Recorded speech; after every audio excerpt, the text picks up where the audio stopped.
probably, in terms of all the films in 1982, that has loomed the largest for me and had the biggest influence on me was Star Trek II: The Wrath of Khan.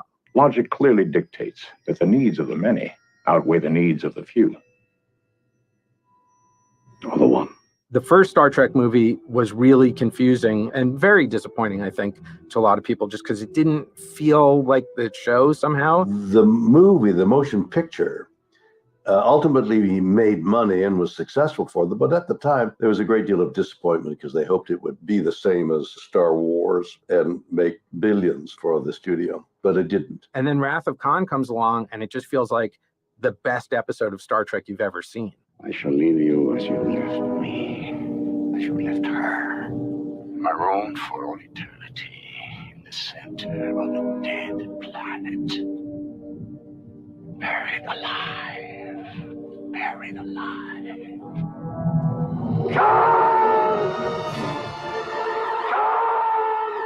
When Wrath of Khan came out, it hit all the buttons that I wanted. It had the comedy. What about my performance? I'm not a drama critic. It had the cheer moments. I don't like to lose.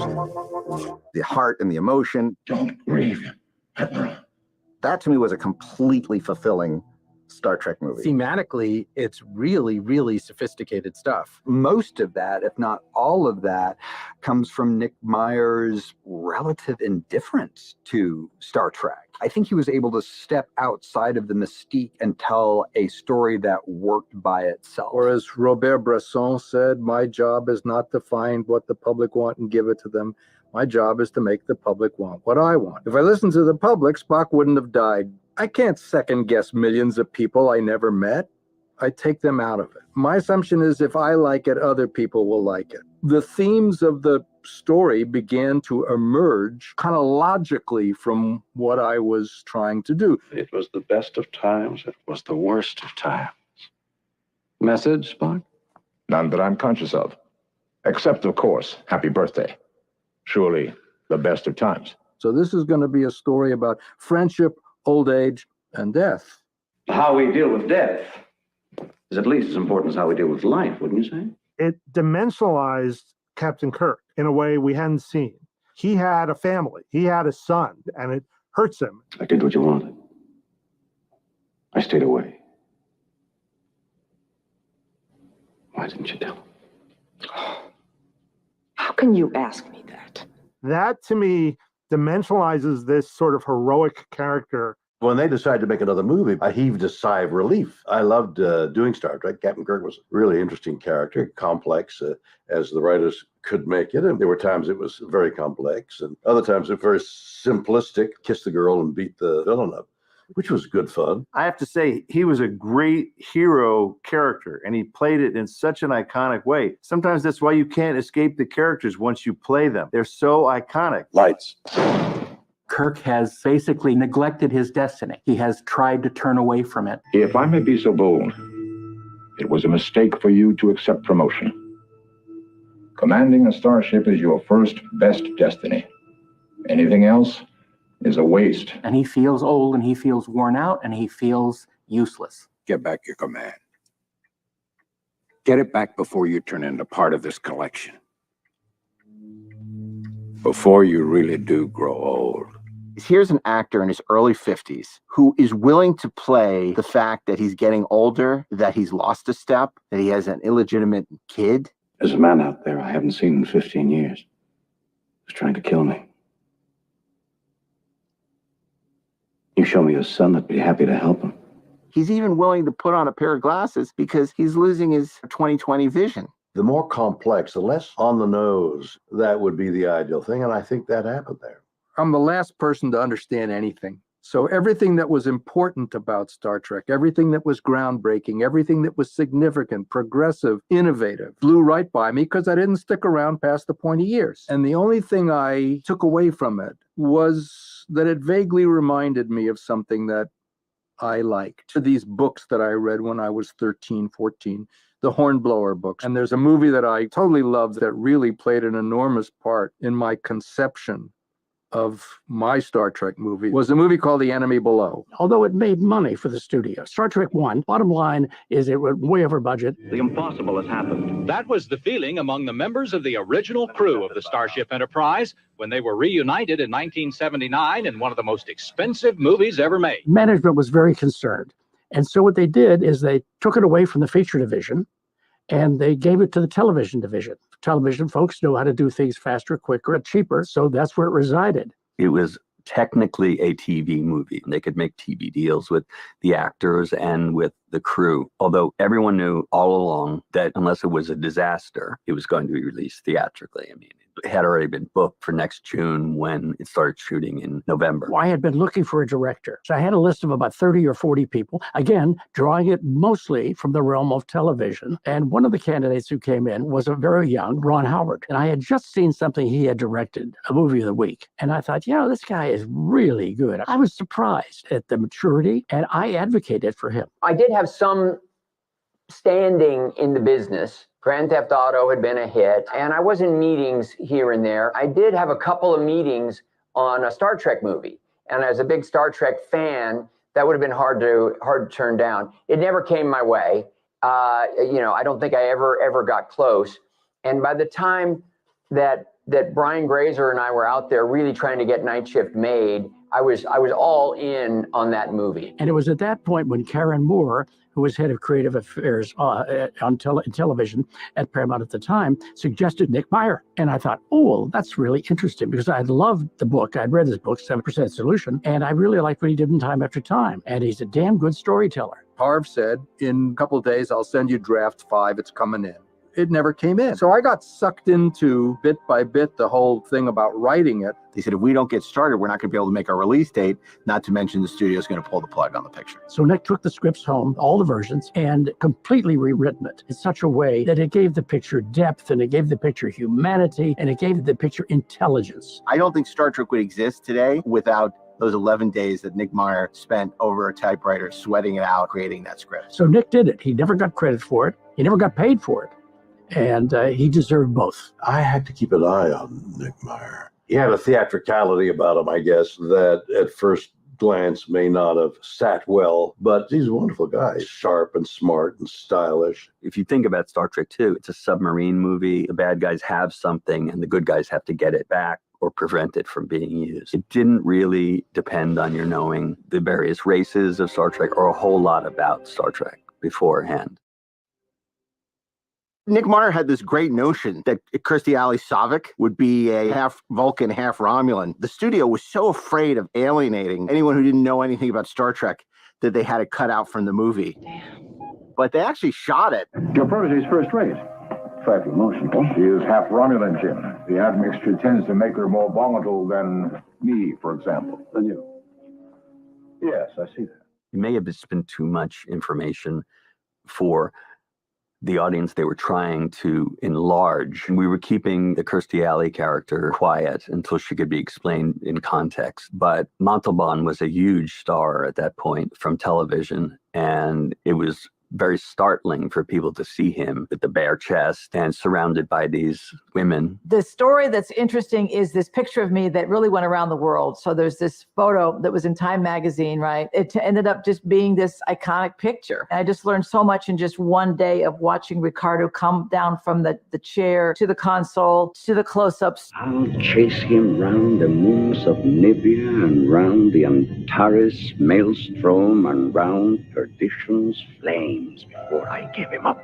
He did have this back injury from a horse accident, was in pain when they would yell cut action, and he'd be rolling across the front of the bridge. It was amazing to watch his commitment to craft. Very charismatic. So it's so easy for him to embody Khan effortlessly. When we were involved in casting or asking our key people to come back, primarily, Leonard was problematic. He did not want to come back. His words, and he did say this, I don't want to put on the ears again. He wanted to move on to other things. He was a smart guy. He said, well, all right, if I come back, I want to direct the next one. And that's what he did. He negotiated from a position of strength to do Star Trek 3. While we were trying to convince Leonard, Sam People was one of the writers. He was the writer working on the draft at that time. This is pre-Nick. He said, why don't we kill Spock off? And that set me back in my chair, and Harv too. We realized the dramatic potential of that. We'd have an intensely emotional, I mean, it's years now where we have this character and we're going to kill him. That was also colored by the fact that word got out that we were going to kill Spock.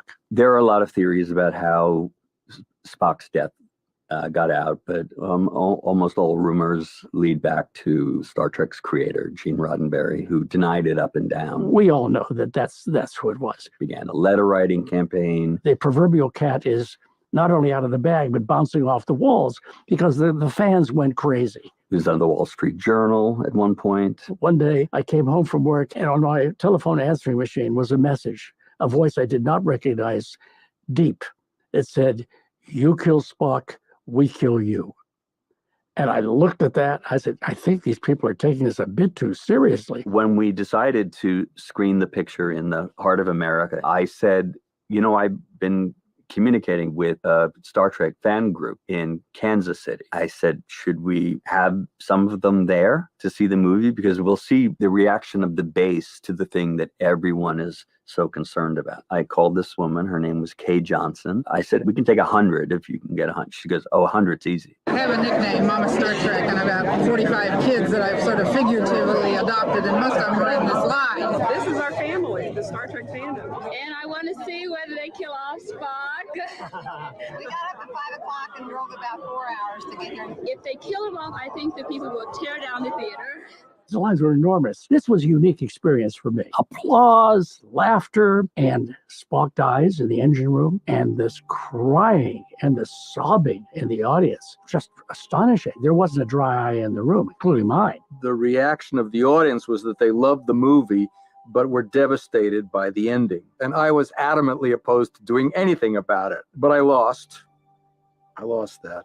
It literally was over my dead body. We came up with the idea of having the sarcophagus appear on the Genesis planet because that would lead an audience to think, aha, they're not really killing him. Something else is going to happen. And we shot it at Golden Gate Park. And I looked at it, I said, gee, it really works really well. I'm really pleased. Because I love Star Trek, I was at the first screening on the first day. So the whole Spock thing just was a kick in the gut for me. The needs of the many outweigh the needs of the few, or the one. After the movie was over, they destroyed the sets. To us, it was a sign that they didn't expect anything more to happen. And goodbye, and it was lovely, and thank you, because that was going to be it. Biggest 3-day opening in history. Over that opening weekend, the deals started to be made to do the next one. I am looking forward to discussing as soon as possible the next Star Trek motion picture and my involvement with it. I know that I'm lucky. I'm pleased people have been affected by something that I've done. And I feel good. Something glows inside me like E.T. coming back to life. When somebody says that they think what you did was wonderful, or that you were moved, you made me cry, you changed my vision of how life works, you helped me endure life, you taught me to love life, any of that. Because I am sort of unconscious of my participation. Moses does not get to cross the Jordan, much less look back where he's come and see where he's been. On the heels of E.T. and Poltergeist and Star Trek II, everybody was up to having fun. And then you are given these movies that are incredibly dour. One of the big problems with the box office disappointments of Blade Runner and The Thing is that they weren't summer movies. They were both really meant to be for the fall because they're both dark and downbeat. If The Thing had come out in 1974, we'd still be, it's the greatest movie ever made. It's the zeitgeist. It shows that we're all screwed. All the President's Men, the Parallax View, 3 Days of the Condor. The Thing would have fit right in, but not in the 80s. Some say the world will end by fire. Others say it will end by ice. Now, somewhere in the Antarctic, the question is being settled forever.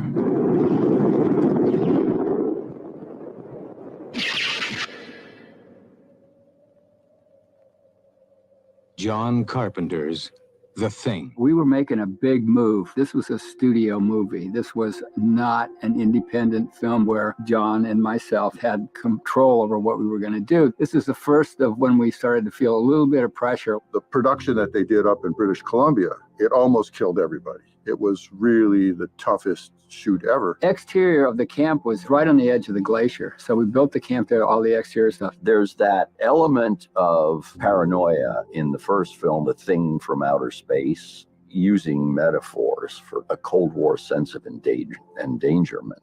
I bring you a warning. Every one of you listening to my voice, tell the world. Tell this to everybody wherever they are. Watch the skies. These men were afraid of each other, thinking this guy might be infected and he might take me over, absorb me, and turn me into one of those things. Somebody in this camp ain't what he appears to be. Right now, that may be one or two of us. By spring, it could be all of us. Now we wear masks, and I don't want you to get too close to me because you might be infected. The Thing, because of the premise, is far more resonant today than it was then. I don't know who to trust. Trust's a tough thing to come by these days. People are responding to this idea that there is an invisible, hidden menace that could get any of us. Nobody trusts anybody now. And my fellow human beings, one of them or two of them or all of them could infect me. I give John Carpenter a lot of credit for having some mix, some cultural, ethnic, racial mix in that film in 1982. There weren't a lot of characters as a geek or black geek to get excited about. All of a sudden, 1982, we've got The Thing, T.K. Carter. Maybe we had war with Norway. With Keith David, his first movie role, incredible.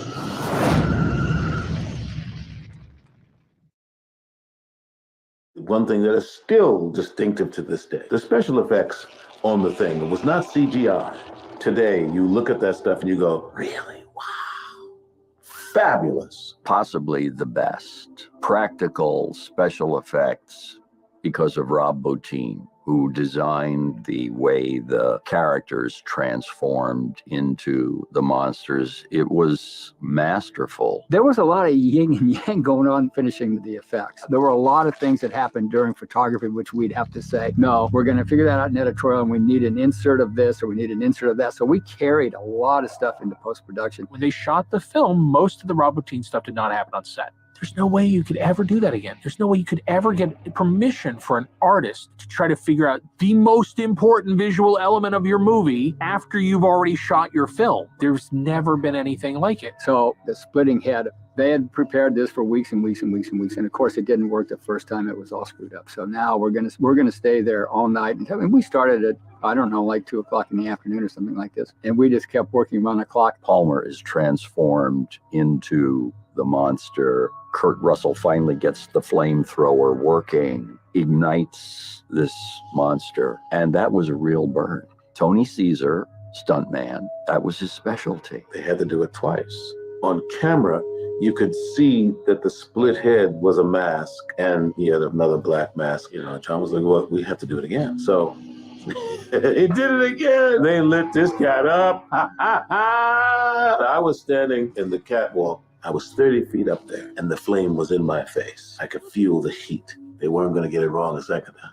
John Carpenter's The Thing changed the world in how makeups were done, in how stories were told, a downbeat ending that wasn't popular before those days. You the only one who made it? Not the only one. Did you kill it? Where were you, Charles? Not only is it downbeat, but we don't even know the conclusion of that story. Why don't we just wait here for a little while? See what happens. John and I had gone on vacation when he finished the film. And when we came back, we landed in Miami, and E.T. was on the cover of one of the national magazines. And John looked at it and he said, well, that's it for The Thing. It was such a gut shot when E.T. came out and we came out, and it's like, okay, here's what can really be great about people coming in from outer space. Everybody thought The Thing was going to be a smash, and it turned out that The Thing was not successful at all at the box office. If it had come out in October or November, it would have immediately had another kind of credibility. The next film, The Thing, has already caused a lot of talk before it has opened. About 2 weeks ago, something very unusual happened to me. I began getting postcards at my newspaper office from readers telling me that John Carpenter's new movie, I guess they'd seen it in a preview, was one of the most disgusting films ever made. Well, those postcard writers certainly were right about one thing. I also remember critics talking about, oh, it's so horrible. You can't take your kids. Don't take your kids. It's a horror movie. What a stupid thing to say. I would call this the barf bag movie of July. The story is totally implausible, and the movie just basically is an excuse for this very gruesome and repellent creature to gross us out. It is the most nauseating thing I've ever seen on a movie screen. Horror can be used to hold up a mirror to society. Everybody watch whoever you're with. Real close. Horror can be used to hit on deep, meaningful themes. I think that it's about how a society, this little group here, wants to poison, they think something's going wrong. You're not in the group, you're out. 99% of the people who go to see this movie are there to see the monsters, and very few of them are going to read it as your kind of allegory of McCarthyism. That we will see. The critics at the time just didn't get it. They didn't understand what Carpenter was trying to do. It is a brutal shame because it derailed John Carpenter's career. We were just gutted when The Thing didn't perform, and then they took the next movie away because it didn't perform, and of course John was taking the heat for that. That was totally unfair. John Carpenter talks about the fact that he was depressed about what happened with The Thing for 14 years. He was in pain because his best work hadn't been appreciated at the time it came out. Time has more than made the case that The Thing is one of the greatest horror films of all time, if not John's best movie. But that summer, it was wild to watch. It's a very interesting year because there's a bunch of seminal movies that didn't become seminal until later. Blade Runner being the classic example that I remember being upset that it wasn't doing well. Back then, you were rooting for movies you liked because geek culture wasn't the mainstream like it is now. I mean, now rooting for a Marvel movie is like, rooting for the Yankees. Do Androids Dream of Electric Sheep had come out in 1968. That's the source novel for Blade Runner itself. The streets were on fire with revolution, sex, and drugs, and rock and roll, and there was a lot of noise going on. And Phil told me that he explicitly wrote that novel as a response to what was going on in 1968. Michael Dealey is one of these legendary old school producers. Obviously, he won an Oscar for The Deer Hunter. His contribution to Blade Runner is immeasurable. Without Michael Dealey, there would have been no Blade Runner. It was a very shaky movie at the time because it was being financed by a company called Filmways. And the budget was at $19 million. Filmways said, we're out. Everybody was in pre-production already. So the project was in turnaround. So my first job on Blade Runner was with Larry, just to do dog and pony shows and put up all the renderings and all the set designs up on the walls of conference rooms and banquet halls to pitch United Artists, Paramount. We pitched everyone in town, and no one wanted to make the picture. Michael put together this package. Warner Brothers, Lad Company, Tandem Productions, and Run Shaw, which was absolutely amazing. Tandem Productions was Buddy Orkin and Jerry Perenchio. They became the completion bond guarantors. At the end, when we went over budget, they took over, and that's when it all started to crumble. Ridley Scott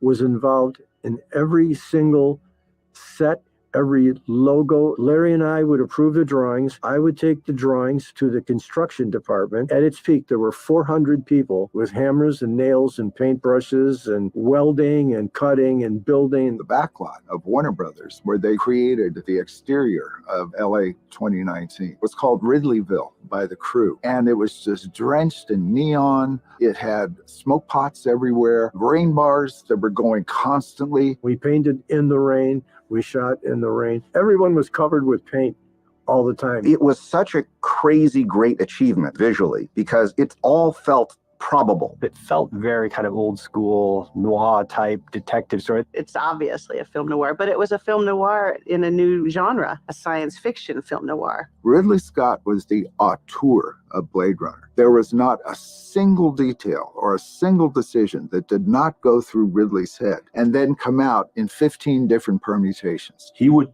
arrive on the set.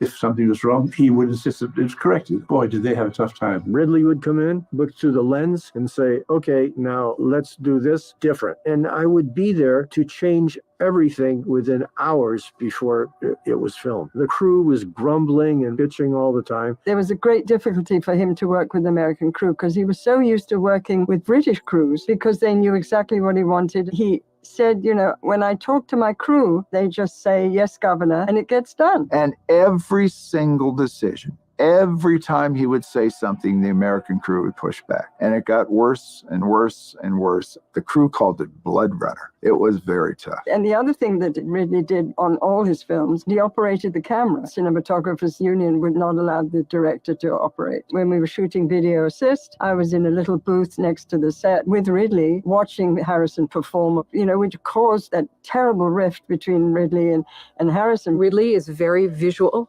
and at the time, not very personable. I would be sitting in meetings with them, and it would be like a staring contest. He wasn't that articulate with actors. Harry is very much an actor who wants to interact with the director and say, well, what do you think about this? Where am I coming from? Ridley didn't have the time. Ridley didn't have the inclination. Ridley said, hey, mate, I hired you because you're Harrison Ford. Ridley's up on this big crane, and he's shooting a crowd scene. And Harrison's down. Would you get off the crane and talk to me about this scene? In front of a crew of about 100 or 200 people. So they did not get along. I do think Ridley is brilliant. Sometimes people who are brilliant, they're not necessarily the nurturing type. And I think I've said this before. Ridley Scott was trying to date me, and I was just like, ugh. So I was kept very isolated, and Ridley wanted it that way. Considering all the things that went down, I think everyone got through it admirably. I will admit something that I've never said before on camera, and that every time I see my death scene, it makes me cry.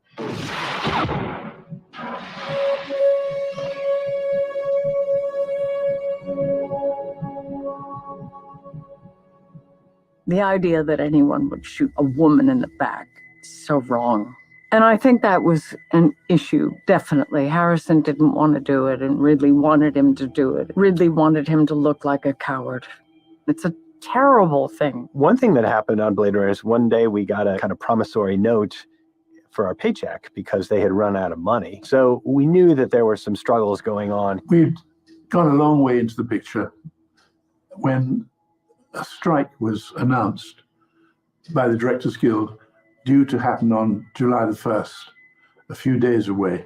But we had to try and finish this thing. We went over budget at the end because we had 2 more weeks to shoot. Michael decided that we would have to shoot around the clock in 1 week what we would have shot in 2 weeks. The cost of overtime was so phenomenal. The completion bond people took over, which was Bud Yorkin and Jerry Perenchio. Ridley and Michael Dealey actually got fired.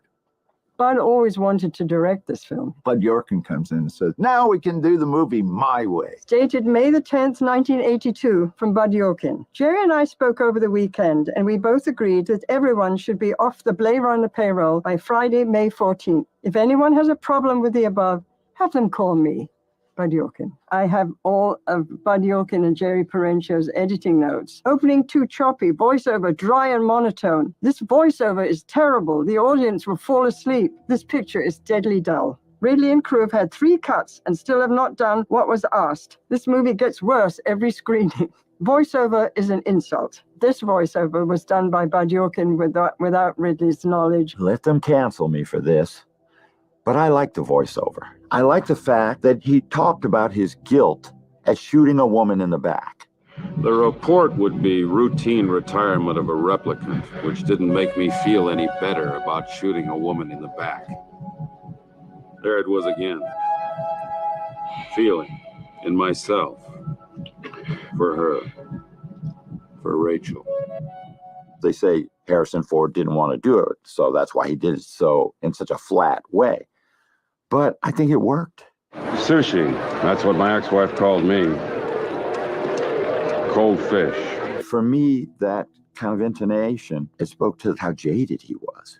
The character's so jaded that he's quit. He doesn't want to come back. He has to be threatened. I think that really works for the character. When the director's cut came out, and there was no voiceover at all, I went from kind of being disappointed to absolutely falling in love with the movie. When the movie told me what the lead actor was thinking, it wasn't as compelling as when I got to use my own imagination to what the lead actor was thinking. I like the original ending. The original ending's bittersweet. It's not a total happy ending. She is probably going to die, but they're going to make the most of the time they have left. And I think that really resonated emotionally. As far as I'm concerned, Decker is not a replicant, and he never will be. People could bicker over it for the rest of their lives, as far as I'm concerned. I think we've now come to a finished picture which works. I think why Blade Runner endures is because when you get to the end of that film, it asks the question, what does it mean to be human? When is someone human?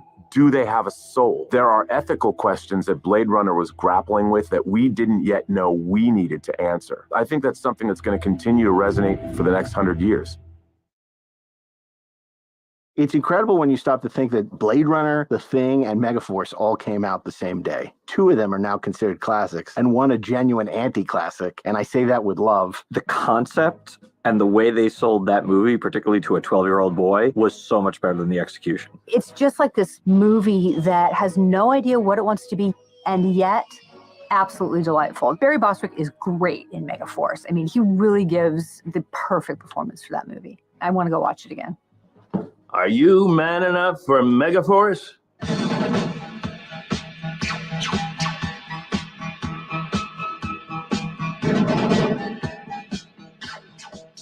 The audience basically was 12-year-old boys. The 12-year-old boy would be brought to the theater by their dad, and they would bond over this movie. Then they would go home, and then they would put rockets on their Schwinn bikes and do everything to make it look like a Megaforce motorcycle. It was so simple. It was good guys against the bad guys. It was black and white. Leaders of every free nation in the world secretly contribute their best men and their most advanced equipment, and they determine where and when we strike. Like, I remember Megaforce had this great ad that every Marvel comic published around that time. They had, deeds, not words, Barry Bostwick's character. It wasn't a photograph. It was a comic book style recreation. So you really did feel like, oh my God, this movie's like a comic book come to life. And, 12-year-old boy, there's nothing cooler than that. Hal Needham was the director, the #1 stunt guy in the world at that time. Hal Needham was a real deal. Had a lot of success with Smokey and the Bandit and Hooper. Battles are won or lost on quick decisions. The hardest part of making Megaforce was the thought that I could be killed at any moment by a vehicle which would go out of control, or a rocket which would basically go 20 feet, turn around, and go right through my chest. We have a little problem here. Those rockets, you lit them and they just took off and you didn't know where they were going to go. They go off and then they just spiral all over the place.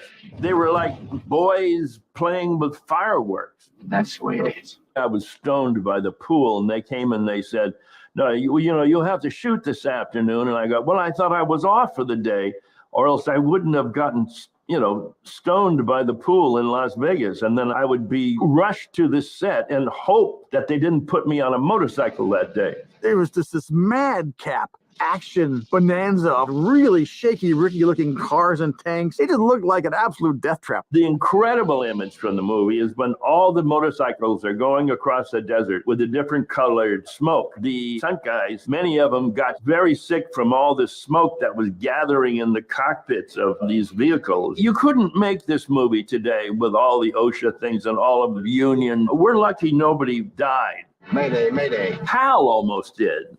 Hal went out one morning on the dune buggies, just showing off, and he flipped it and he broke his leg. I'm sure it's not the first time he'd ever broken his leg doing a stunt, but he was just farting around, and then he had to live with the embarrassment of that. There was never any question that all the hardware and all the stunts wouldn't dominate the film. What was not thought through, I think, was the actual lines that came out of our mouths. In all of my years of soldiering, I've learned one thing. It's all on the wheel. The wheel. It all comes around. A lot of these lines were made up on the spot. But the good guys always win, even in the 80s. I'm going to take credit for everything that's funny in the movie, and I'm not going to take credit for all the crap. Hi.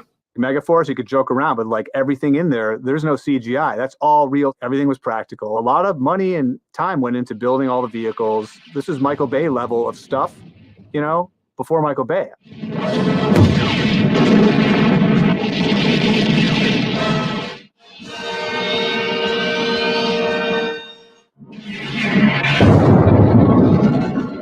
The vehicles were all built by one of Hal's good friends. William Fredericks actually physically built all of the vehicles. And Hot Wheels actually came out with a tie-in line, all the vehicles. The costumes were designed by Mattel Toys also. That's where they were going to make their money on it. It's all on the wheel, old chap! It all comes around! I'm proud of what it is. I'm proud of who saw it at the time that they saw it. But my work in it is just terrible. I have an apology to make. The good guys always win, even in the 80s. That acting was as bad as my acting in the movie.